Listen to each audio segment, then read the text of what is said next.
And you're listening to Bay FM 100.3 live and local in the Thornland studio.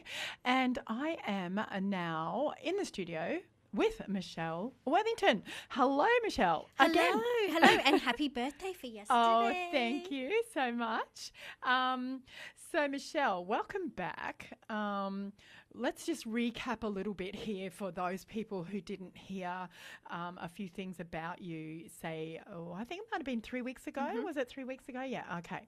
So, well, we know you're a Redlands girl and you have been for a long, long time now. Yes. We know that you're an award-winning author, screenwriter, and that's just one of your many talents. You're also a fierce advocate for neurodivergent kids. And today on the show, we are going to talk about Australian publishing, how to get your, bits of paper, I suppose, that you've done your rough copy of a book on into being published in Australia, so that you also have had books published. So how did you get published when you first started in this industry? Oh, my goodness. It feels like a million years ago, to tell you the truth, but it took me 10 years to get my first book published because I had no idea what I was doing. This was back in the day where you had to send off a reply paid envelope, and when you got a rejection, you would actually be rejected in your own handwriting, which was a bit bit demoralising. So your envelope would come back with your own writing on the front.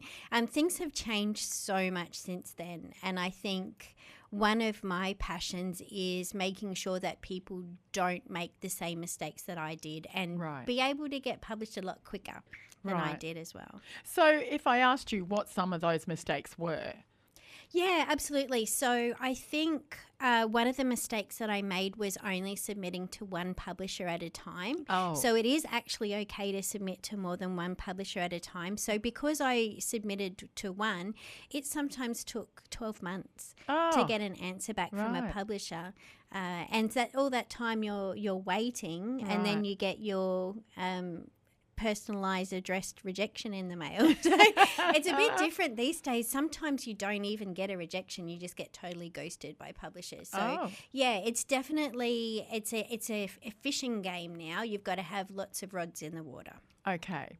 So how many books have you now published? So I've got over 30 picture books, and I also have some adult nonfiction and some YA books as well. Okay. So tell me a little bit about some of those books, or even a couple of the stories, or something that might come to mind for you. Yeah. So I usually write about people that I know, people that I meet, places that I go that are really special to me. So a lot of the books are actually inspired by the Redlands, living in the Redlands, growing up with the Redlands, Redlands people. Nice. So yeah, my friends, and Do they actually recognise themselves? They do. So Yellow Dress Day, which was featured on Play School, was actually written for a wonderful girl named Ava Lada, who lives in the Redlands.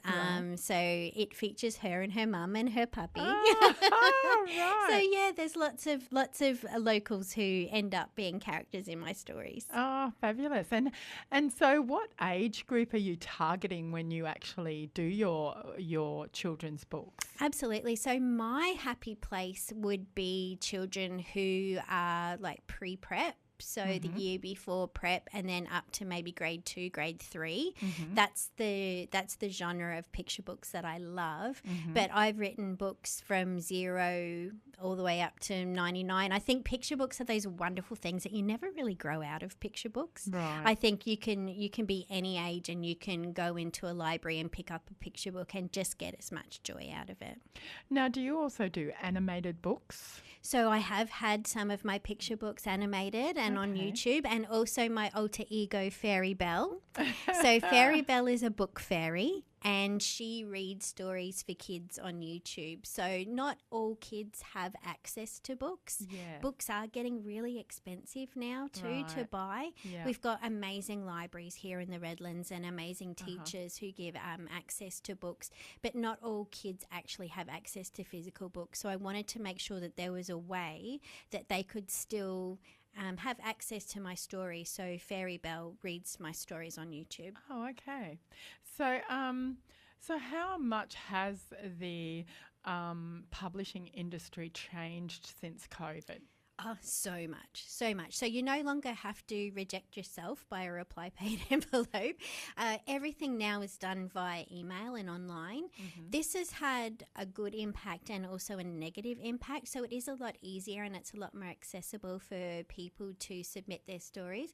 But also it does leave room open for those people who wake up at 2:00 in the morning because they've had a dream and they write down this story and they submit it the next day, and it's maybe not in the right format, it's not edited professionally. Mm-hmm. So we have got a lot of people who are kind of flooding those slush piles with work that's maybe not it's not edited correctly, it's not formatted correctly. It's not ready to go. It's not ready to go. So one of my big things that I say to people, and so many people say to me, "Oh, Michelle, I've got this idea for a book," like every day. I bet. Oh, I've got this great Our idea production manager just did that. I'm like, yep. And the difference is the people who get it out of their head and onto paper. Right. And that's pretty daunting because you don't always know how to do that, and that's where I help. Okay. So I have a couple of questions that have come in from people. And one of the questions is from Sarah. And she says, how can parents help their children write when they are neurodiverse? Such a great question, because I think at school, all writing is done to be marked. And for a neurodiverse kid who has issues with wanting to be perfect and not wanting to make mistakes, it's very hard for them, and they get that executive function freeze where they don't even want to start because they don't want to make a mistake. Yeah. So the best thing that you can do is just let them play with story at home. Give them a white piece of paper and some pencils and say, I'm not even going to read it if you don't want me to. Mm-hmm. I'm not going to check the spelling. Mm-hmm. Why don't you just get one of those stories that's floating around outside your head, and you can either draw or you can write or you can do a combination of both, and just do it for fun, because that's what our kids are missing in school. Everything is marked and everything is critiqued, and story's not meant to be like that. Oral storytelling was always about connection. It was always about family. It was always about handing down lessons. So I think we need to get back to that so that we can be inclusive of our neurodiverse kids. Yes. So another question that came in from Helen, she says, what's the difference between traditional and self-publishing? Oh my gosh, this would be like a whole another time. I'd have to come back. The main thing is money, really, that it comes down to. So if you are self-publishing, it means you become your own little publishing company, and you have to pay for everything, for the illustrations, for the production of the book, for the marketing and promotion. But if you're traditionally published, it means that you're just sending your manuscript off to a publisher, and because they're making all the financial decisions, they get to choose what the illustrations look like, how big it is, where it's sold. So yeah, it basically comes down to budget for a lot of people. Right. So coming up, I've got a couple of questions about, writing, publishing, AI. But first, as you did last time in your beautiful radio voice, I'm wondering if you would introduce the next song, and we'll take a short break and come back and ask you some more questions. Okay, so this song I have chosen because I have a very strong belief that boys in books are better. Oh. And as much as I love the gorgeous Jacob Elordi, I do have my Heathcliff in my imagination, in my heart. So this is Wuthering Heights by Kate Bush. And you are on Bay FM, Heart and Soul of the Bay. And you're listening to Michelle Worthington. You're listening to Bay FM, streaming across the Bayside and around the world on iHeartRadio. My name is Michelle Worthington, and I've locked Georgia up in the basement, and I'm taking over. That was Oh Carol by Smokey, one of my favourite songs as a 70s baby. Oh my gosh, I have seen so much change over the publishing industry, and it has been a huge learning curve. Right, yes. And, you know, how grateful are a lot of the publishers that have you to already make those mistakes. I'm great like that too. I make all the mistakes and then I can help somebody. Fail forward all the time, absolutely. So, like, I'm pretty keen to hear about, you know, life, as you say, life's changing, right? And we have this thing called AI coming into our world of humans. Now, I'm wondering, what are your thoughts about that? Oh, my goodness. AI is here to stay. Can we just say that first of all? I think that there is this misconception that somebody will suddenly wake up and go, oh, AI is not great. Yeah, no, it's here to stay, and we've got to work out how we negotiate that. I mean, I've had people argue to me that spell check is AI. So it's like, technically, yes, spell check is a form of AI, but what we're finding now is that because AI has advanced so much and there are so many ways that you can use it, some for good and some for evil. Sure. We're finding that a lot of people who have got those ideas for story are simply popping those ideas in ChatGPT or an AI app, and then the AI is writing it for them. Okay, so my question from there is it dangerous to use AI and why? Okay, it can be dangerous for a lot of reasons. What you don't realize, I guess, when you're using those apps is that any content that app creates, they own copyright on it. Okay. So if you are taking something straight from that app and then publishing it and using it for business use, potentially that organisation, that app can come back and say that you're in breach of copyright. Wow. And you can get yourself in a lot of trouble. The other thing is that publishers can really recognise when something has been written with AI. And how? Well, AI is actually developed by stealing a lot of author's work. So my book, The Bushranger's Daughter,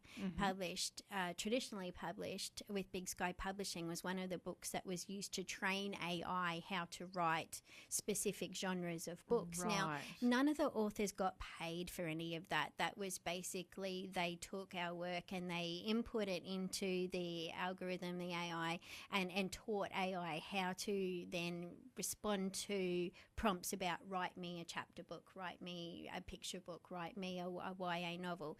Right. So how AI does it is very generic. There are lots of tells with how they use grammar, how they use punctuation, and publishers are all over it. So if you're sending something from AI to a publisher and you're wondering why you're not getting published more often than not, it is because they've recognized it as AI. In saying that, there are now some publishers who only use AI and who only publish AI books. Yeah. And there's even talk of being specific awards for AI books. Work. Yeah. Right. So it's kind of this slippery slope where we start using it. It's like, oh, I'm just going to use it to help me map out the chapters, or I'm just going to, use it to help. Yeah, absolutely. It's an amazing tool for marketing and promotion and for getting your brain sorted. But when it comes to the actual content, you just need to make sure that you're using your own words. Right. Is it right that, one of the ways that we can tell the difference with AI is because it doesn't have any feelings? Like, humans have feelings when they write, whereas AI is not it's very expressive. clinical. Yeah, right. It's very precise. It's very clinical. The thing that AI can't do is provide that human experience, and you can input into it things that have happened to you, and it can help you write it. But there really is something about reading a story that's written by a human. Like you can just tell it's not perfect. It's not prescriptive. Right. There's that human voice. And especially if you're writing things like nonfiction or memoir, you want it to sound like you're having a conversation with your reader. So if it is too prescriptive and it's too perfect, then you're going to lose the purpose of why you wanted to publish the book in the first place. Because there's nothing worse for me than a story being told and I have no connection to it. Absolutely. You've got to find the connection with the reader, and AI does tend to take that out. Right. No different to music, no different to... Exactly. Music, film, all of that. Yeah. Okay. So, Michelle Worthington, I would like your top publishing tips, please. Okay. So, top publishing tip is moving back to my best friend book friend when I was younger, Anna Green Gables. So in Anna Green Gables, Gilbert Blythe gives her some very good advice when she starts on her publishing journey, and that's write what you know. I think it's very important that in this world of AI that we are writing from our personal experience, our human experience, and we are sharing our personal, authentic stories. There is a very big push at the moment about own voices, own stories. So if we do have that lived experience, publishers want to have somebody with lived experience share their story. Right. That's something that's really important at the moment. So that would be something that I would start with. The second one would be is don't rush to submit it to publishers. Make sure you get somebody to have a look at, just another pair of eyes. And it might be a partner, but I say my kids have absolutely no idea what I do. They tell everyone I write fairy stories. And my husband, like he God bless him, he's my biggest cheerleader, but I cannot take constructive feedback from my husband. It makes me want to slap him. So I will not let him read any of my stuff. I will get somebody who is like a professional editor to read it. Sounds like you've been together for a while. Yeah, it's just not worth the marriage counselling. When he tries to tell me how to do my job, I'm just like, honey, no. That just leave that to me. It's like, thank you so much, but yeah, let's move on. So yeah, it's very choose who you get to edit and read your story. Human story that AI couldn't do. No. And probably the third and the last thing would be that it's the Hunger Games. It really is. It does take time. You need to be in it for the long haul. Don't get caught up with these publishing companies that say, you pay us and we'll publish this book for you, and they're called vanity publishers, and if you're having to pay to be included in an anthology, like hundreds of thousands of dollars, then what are you actually going to get out of that? If somebody is charging you a ridiculous amount of money to publish and print your book, have a look and do some due diligence and talk to people who've already been published by that publisher, and just check and say, what was your experience with this publisher? The great thing about the publishing industry, just like with the music industry and the film industry, is there's lots of people out there who would love to give advice and to nurture kind of that next gen of authors coming through. So always just check if they are asking you for money, then definitely I would have some red flags happening and just do a little bit more research on the company that's itself. Once again, Michelle Worthington, it's been a pleasure. Thank you. Always love having a chin wag to you. And Bay FM would like to wish you all the best in your future journey and your connection to humans and your publishing world. And we just love you, and thank you so much for coming in again. Oh, anytime. This song's Minnie Rippleton, and it's for you. It's loving you.